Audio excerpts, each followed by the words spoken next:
What's going on, everybody? Leo Cannell here with today's Seven Figures Club podcast. And as always, my friends, all of you who are entrepreneurs who are trying to build an online business empire, our goal is to bring to you quality professionals who can help you do exactly that. And we've got an amazing guest for you today, coming all the way to us from beautiful Luxembourg in Europe. We've got Christine Hansen, who is an award-winning business coach and consultant for online entrepreneurs who want to build profitable businesses on their own terms. She is well known for her tales from the trenches, tell it like it is strategies, and an almost uncanny ability to help people trust through their blind spots. Boy, I can tell you in my experience, that's very important to be able to know the decisions you're making are the right ones. And her work has been featured in a lot of amazing publications for entrepreneurs, including Entrepreneur Magazine, Forbes, Business Insider, Vogue, National Geographic, and more. Christine, welcome to the show. There are over 32 million businesses in the U.S., and over 90% of them will never break seven figures in annual sales. So how do we as entrepreneurs or aspiring entrepreneurs break into that seven figures club? This podcast will relentlessly share the secrets, strategies, and tactics I've used to create 3 multi-seven figures businesses and bring in even more successful entrepreneurs than me to share their inspirational stories and tactics to success. You can create your dream business and life right now. So buckle up and let's go. Hi, Leo. I'm excited to be here. I mean, what an honor to be on the Seven Figure Show. This is nice. We're excited to speak with you. You know, at the beginning of these podcasts, we love to find out more about your background. You know, what during your upbringing maybe led you down this path of entrepreneurship and serving entrepreneurs. Tell us a little bit about your upbringing and maybe a few things that maybe led you down this path. Yeah, so I am actually from a very non-entrepreneurial family. We are strong in academics, which is the route that I chose as well when I started out. So I did my English literature bachelor's degree in the UK. I did my children's literature master's in London afterwards. And then I came back and I became an English teacher, as you should be doing here in Luxembourg. So it was very, very traditional. And I always like to talk about this because in Luxembourg, so our mother tongue is Luxembourgish, which is Luxembourgish. It's a spoken language mainly. And then everyone also speaks German and French. And our administrative language are mainly German and French because we have a lot of foreigners working in Luxembourg every day. And so in Luxembourg, we have a lot of words that are taken from German or from French, and entrepreneur is one of them. But entrepreneur in Luxembourg actually rather means someone who's in construction. So if I speak about an entrepreneur, people will think about 4 to 5 big construction companies. They don't necessarily think about someone like me who has a small business and builds businesses or creates businesses. And so I didn't know for the longest time what an entrepreneur actually is, what they do, the concept. And even though I studied English literature, Shakespeare didn't really talk about entrepreneurship or mindset or anything like that. So I didn't know. And so I started my life, lived my life very traditionally. And then I became pregnant, freaked out because I had no clue about babies. And I was worrying about sleep. So I downloaded a baby sleep program. Everything went well. And then the pivotal point happened when I received an email and I clicked on a button and I landed at a very what I now know, sales page. And I didn't know that at the time. It was complete newbie to email digital marketing. I was just a regular user. And they were looking for new baby sleep consultants. And that sales page painted the perfect picture of being an entrepreneur, working for yourself, creating your hours. They crunched the numbers for you, all that freedom. I loved the idea of marketing. And I read this and I was like, that's what I want, you know? So I bought the whole thing, hook, line, and sinker, and I became a baby sleep consultant. Turns out I really don't like babies. So after a year, I changed. But sleep, I really noticed that sleep was a hot topic. And it was 2015. So Arianna Huffington was just publishing The Sleep Revolution, and she had a huge PR train. And I just jumped on that. So Sleep Like a Boss was born, my first company. And it took me another 2 years to really develop the Sleep Like a Boss method. discovered that I prefer working the business than necessarily health clients. So I franchised it out. And I built a team all over the world, from Singapore to Norway to Spain to the US to Australia to Canada. And basically those team members were doing now the Sleep Like a Boss method through the Sleep Like a Boss portal. So I preferred working as a CEO on the business. And then I decided it was time to actually let that go completely and to only work on online businesses, helping others do what I've done, building a business online, specifically in the health industry, which is difficult because selling health, very different from selling money or anything else, basically. And especially if health is not quick weight loss, so sleep specifically. So it's tricky. You have to market it differently a little bit. And so this year I sold the company, and one of my beautiful team members took over as the CEO. And I'm focusing specifically now on Christine Means Business, which is where I do two things. I help people build their business online with super simple business strategies, really being careful that they build a business they love, not the business monster that they hate. And the other thing that I do is I actually curate a community of travelers who are entrepreneurs. So we travel the world, but with entrepreneurs in a small container. And our power words are permission, pause, perspective, and play and passion. So those are the two areas that I do now. Fascinating background. A lot to unpack there, Christine, but congratulations on the exit of your company that you built. I can tell you, just thinking about last night, how important sleep is and how much more sleep I needed last night. And it's really important. I think Ariana Huffington's done a great job of explaining, this idea of the entrepreneur grinder. 4 hours of sleep a night is nothing to be proud of. It's going to catch up with you and ruin your health. But I'd like to start kind of at the beginning, where you mentioned in Luxembourg, and I see this often in Europe, where people are able to speak multiple languages. I had the opportunity to live in Chile, in the capital city of Santiago, for South America, for 2 years and become fluent in Spanish. I'm curious, what do you think the benefits are to someone who's trying to create things, being able to speak another language? What do you think some of the benefits are of being able to speak a second language? Oh, there are so many. Do you want me to, like, in relation to business or in relation to life in general? Either one. So in general, I think always just speaking a language doesn't mean just understanding the grammar, right? It means really understanding or having an easier time understanding a culture. Now, again, for Luxembourg in particular, for people who don't really know what it is a very small country. It's a Grand Duchy, actually. We have a Grand Duke and a Grand Duchess. So it's a dynasty. And it's you have Belgium, Germany, and France around it. And the Netherlands is like 100 kilometers further down. So it's really in the center of Europe. And it's one Benelux. So Lux, was one of the founders of the European Union. So Luxembourg specifically, because it's so tiny, we are 700,000 people. Wow. You are always close to a border to some other country. So our culture is a mix of all those different influences. And I love to say, specifically because I like to eat, we cook like the French as delicate, but we eat like the Germans, so very big portions, which is great. So the best of both worlds. Perfect combination. Exactly. But understanding that and easily traveling to these other countries, it changes I don't think I always understood that, but you take a lot of things for granted, maybe, that open your mind in so many ways. I think for me, it's much easier to have empathy for a lot of different situations, to understand where people are coming from, to understand the history. It's always different if you read or hear something in their native language. For me, funnily enough, when I am here speaking business to you, English is my alter ego language. I feel very uncomfortable speaking about business in Luxembourgish, for example. Oh, so it's really interesting. I didn't realize until I was asked to do an interview series for a Luxembourgish health insurance, actually. I did the series and this is really super awkward for me. So it can also help you in that aspect.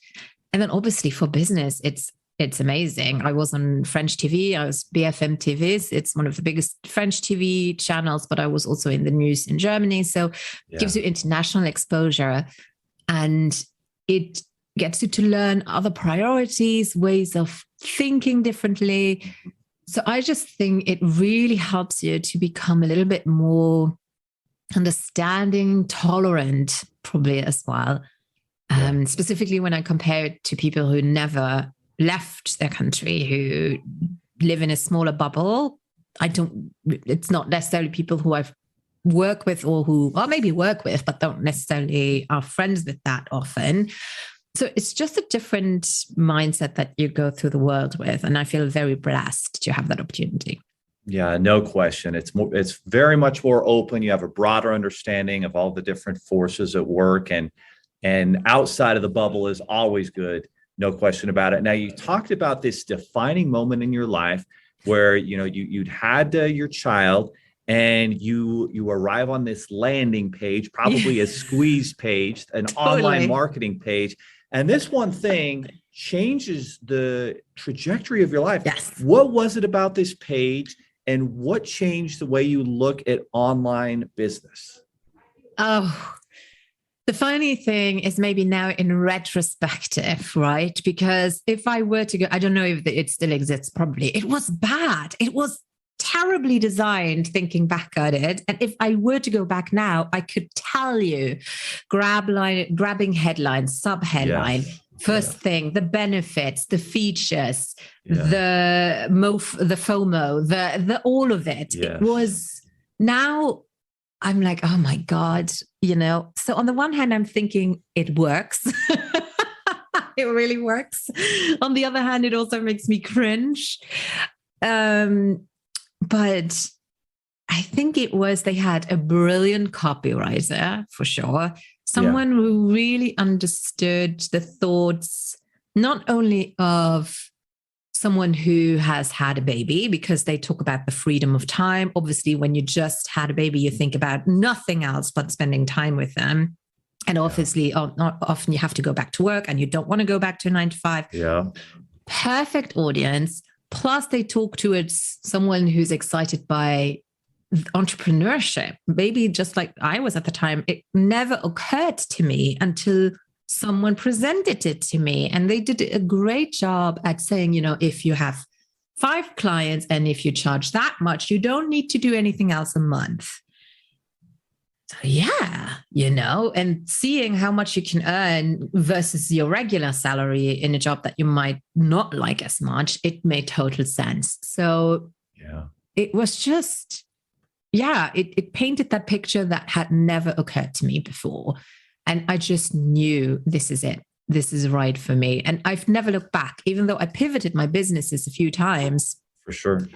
I can never go back to something else than working for myself, like freelancing on a project base. Yes, maybe, but I could never go back to a non-entrepreneurial life. So I'm grateful on one hand. And it took me a long time to realize this. Like I only realized this a few months ago when I was looking back at my journey. And I was like, it was that sales page in the end that changed my life, really.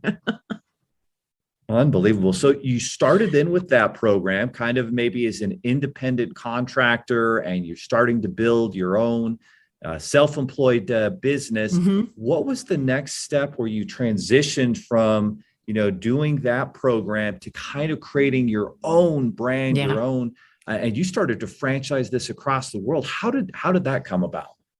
So, you become basically a self-employed baby sleep consultant. And again, in Luxembourg, Europe in general, there are not a lot of baby sleep consultants. It's new. So it was a lot of work to actually have people understand what it was, et cetera, et cetera. But what I really realized right from the beginning was that I loved the marketing aspects. When I decided to do this business, one of the first things I did was I went into Skillshare, and by coincidence, I got a free class by Seth Godin. I think he had, it was just shortly after the Purple Cow, and it was about marketing. Yes. And I was like, oh my God, this makes so much sense. I loved it. I loved it. Seth myself. Yeah. Then I purchased all the things like Amy Porterfield, Mary Folio. Tell me one of the 2016 queens. I have all their programs. So I devoured, I consumed. This is it. Give me a year and I'll be dominating the world. Surprise, surprise, didn't happen. But I was still in love with all of those aspects of the business. Decided, obviously, the clientele is not for me, but the new sleep is where it's at. I was also fascinated by sleep and the health industry because sleep until then, it was mainly either psychological, so sleep hygiene or stress management. And that was all, it was medicine, like medical sleep studies where you go into the lab, maybe CPAP machines, etc. But I really saw the connection that there was much more to it in terms of there's your gut health that has to do with it. There's inflammation, there's food sensitivities, there's your thyroid, there's all of your sex hormones. All of those things are important. Wow. The more I learned about it, nutrition. And so I took all of these things, distilled it, and they are basically what the Sleep Like a Boss method is now. And then I started working. I worked with more and more clients, was able to really dilute it down to what I actually need and use of that knowledge in my brain and what I don't. So the method became more and more clear. And I had people reach out to me, could you train me? And when I had enough people, I knew this is something. I decided to do a mentorship retreat in Bali, because why not? Oh, beautiful. And we were 8 people there, and I trained them in the method. And so that's how this was born, basically. Yeah. Amazing. Now you're an author as well, right? You've got a book that's called We Mean Business. It's kind of the practical guide for creative entrepreneurs, coaches, and small businesses who want to build a brand and grow an online business. And, there's a lot of interesting things that you've put together in that book, but there's a section specifically that talks about online marketing, right? You've got SEO and email and social media and all these tips and tricks. So how do you help your clients kind of choose the most effective types of marketing to grow their business? Because there's so many verticals. Like, how do I even know where to start? We have a lot of new business owners listening who need some guidance with this. So where do we start? So that's the fun thing about someone who did the work for you, as someone who was consuming like a crazy person. I've tried it all pretty much. Like, I've worked with them all. I've spent gazillions on coaches, on programs, on courses. And in the end, what I personally do, which every business coach is different, but I always say I'm a consultant and a coach, which is really important to me, because the consultant bit is what you just touched upon, which is the strategy. So that is where my brain comes. I take my knowledge, I look at the person, then I coach them to figure out who they are, what they do, what they like, what comes natural to them, what will be a pain in the butt. And then from all of my knowledge, I present different strategies to them that could be working for them. Some strategies are just best practice that I would always suggest, which are kind of no-brainers to have your baseline content flow all the time. But how you engage, like how you actively spend your time engaging with people, that is very individual. And I'm very mindful of that, because it should be in a way that doesn't drain your energy. If it's something, I'm not saying you should never step out of your comfort zone, but it's something that's completely against your personality, then why do it? If there's something else that might be easy to you and has just as much, even more of a result because you enjoy it. So I think it's really that combination of figuring out who my client is, how they tick, what they like, what they don't like, and then kind of scanning my brain through everything I've ever consumed and picking what I think works best for them, and regularly checking in and allowing them also to say, no, this is actually not working, and changing and saying that's okay. That's a big piece of it. Yeah, no question. So kind of like a doctor-patient where you're the doctor, you're the expert, and you're asking questions, you're diagnosing, and then based on those answers on who you are as a business owner, you can kind of guide us to where we need to go and so forth. That's brilliant, and a great way for them to look at it when it comes to online marketing. Now, we as entrepreneurs, we kind of have this love-hate relationship with money, right? And so we want to make it, but we're afraid of not making it up. But then we want to have a great life, and we want to have a great lifestyle. So when you work with, your clients, oftentimes you're able to teach them how to not work as much, yet increase their income, really create their dream business in life and be intentional about it. How does this work? What is the path to create that type of business and relationship with money? Yeah. So I actually have everyone go through a course which is called the Money Mindset Journaling Journey, which is literally 7 days of prompts to journal on our relationship with money, which is usually filled with aha moments. I love money. It didn't used to be that way. I think for a long time I ignored it, had no awareness. Then it was a difficult relationship, and now we are besties. And I really am totally in love with money. And I always say I want to make a lot of money babies. So that I usually help or work with my clients. It's part of the coaching. And then I realized that's something that was very much true for myself, was that I subconsciously was dreading to have a business that was too big for me and too complex. So I was dreading having a huge team, payroll, that responsibility, and it held me back in a big way. Until I realized that you can easily also make huge amounts of money by keeping things a lot more simple if you have something amazing, unique, and powerful that you can sell as high ticket. And that is, for example, if you take my business, when I work with my one-on-one clients, that's not a 7-figure business. It's not. It would, even if I am reasonable in pricing, definitely not too cheap, but not the most expensive either. My high ticket is the business retreats, where I take seasoned entrepreneurs, where I have to do, I want to do like 8 a year with 8 people, and I'm done, so that is more than enough revenue for me, like 3 times, 4 times more than I need. And then investing it again, obviously, to retire early if I want to. So I think that is what I'm very good at as well, to help my clients to see where can you create something, not necessarily that doesn't exist, but that you can give a twist to, that can really provide something life-changing, really impactful. So for me, it's not the travel. It's not that my people stay at beautiful hotels in exotic countries. It's the container. It's that they are in an exotic destination where your brain changes. It's just science. Traveling changes your whole attitude.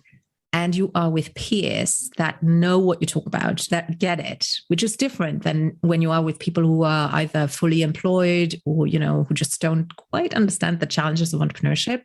It's that container that's the high ticket item. So I love finding those, whatever they are for my clients, those vessels, so to say, because that way you can keep it very, very simple, and you never have to worry about what if a month is difficult and I can't make payroll, because that would stress me out to no end. No question. So first of all, it's a relationship. You've got to have an actual relationship with money. It's not something you can ignore. It's not something you cannot think about.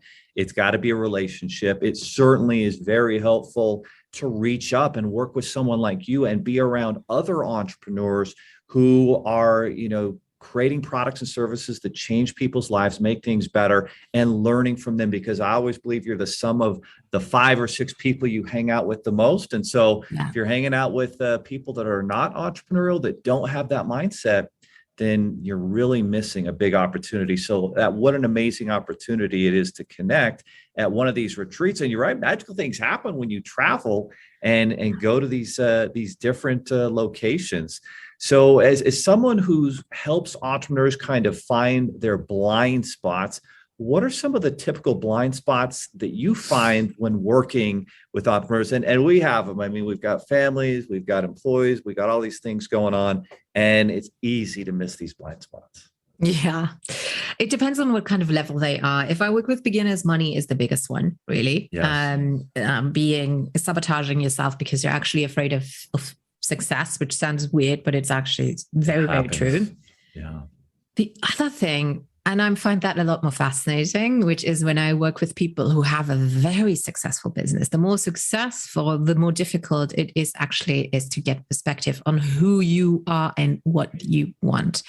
And that's why I very often talk about the business monster. And you see it over and over of multiple 7-figure business owners who suddenly have the vulnerability alert social media post that's 5,000 years long, where they say that they actually didn't enjoy or haven't enjoyed their business over the last few years and that they were close to burnout. And that's because there was no possibility to check in, to get distance, to have a bubble, and to really just feel yourself and to be ready to maybe pivot or to change or to even burn it all and start something new.